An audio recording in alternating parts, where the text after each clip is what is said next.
Good morning Bhasin साहब। पहले तो एक बार बाजार पर अपना व्यू और जो कॉल्स हैं उन पर अपडेट दे दें sir.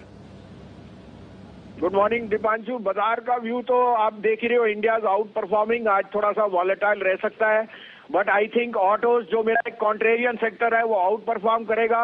Oil and gas is showing you the way, so ONGC is going to go to Reliance are going to lead the way, and in the meantime there will be some money taken off technology. So maybe the Nifty shows you some bias of 20 points upside downside in the medium term. Dow is closed today, but मुझे लगता है 18,300 एक बारी जरूर scale होएगा और वो एक कंसोलिडेशन है। जैसा मैंने कहा, new highs are coming before the budget.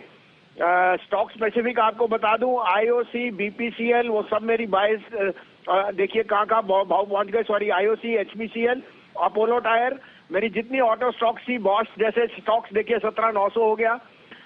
मैंने कॉल दी थी बंधन बैंक की 8 रुपए, 7.5 8 रुपए पे 300 वाली कायम है। बंधन बैंक आउट परफॉर्म है, तो वो एक ऑप्शन ट्रेड है। अब आपके लिए 2 बाइज नहीं 3 है, लेकिन आप देखना पड़ेगा क्योंकि ऑटोज में सब तेजी है, तो मैं दोनों दे रहा हूं। अगर जिसको जो सूट करे वो ले सकता है। मेरे भाव थोड़े नीचे थे, आप कहे तो मैं शुरू करूं। एब्सोल्युटली सर, बताएं कहां पर है आपका फोकस। देखिए, पहले तो सबसे पहले ओएनजीसी लीजिए। ONGC is in new trajectory. 172 to 175 का भाव है, 63 रुपए के भाव में लीजिए। स्टॉप लॉस है 157 का। ONGC is going to lead the charge of the large caps and no question that the way oil and gas are going, ONGC is going to come out with bumper profits. Second, आप आयशर और अशोक लीलैंड दोनों मेरे stocks लेने वाले हैं। आयशर 2865 में और अशोक लीलैंड 139.50 में। टारगेट अशोक लीलैंड का 145 है, 136 का स्टॉप लॉस। टारगेट आयशर का 2950 है, स्टॉप लॉस है 2800 का। लेकिन दीपांशु वो 2880 और 141 है, तो भाव आपको देखना है। लेकिन ओएनजीसी मत मिस कीजिए, that is going to be the outperformer for this week.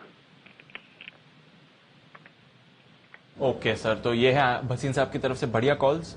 ONGC पर तो हाई कन्विक्शन है, खरीदारी करके चलिए। 172 और 175 के टारगेट्स के लिए 163 पर खरीदना है। और आयशर, अशोक लेलैंड दोनों पसंद है, दोनों खरीद सकते हैं। दोनों में से एक खरीदना है वो खरीदिए, थोड़ा लेवल्स आने दीजिए, डिप पर खरीदारी करें। 2950 का टारगेट आयशर पर और अशोक लेलैंड पर 145 का टारगेट। शुक्रिया भसीन साहब हमारे साथ जुड़ने के लिए। दोपहर में आपसे फिर से मुलाकात होगी और ऑफकोर्स आज अब तो रोज 1:30 बजे भी भसीन साहब हमारे साथ जुड़ते हैं बाजार पर स्ट्रैटेजी देने के लिए, तो वहां पर भी आपके लिए भसीन साहब के कॉल्स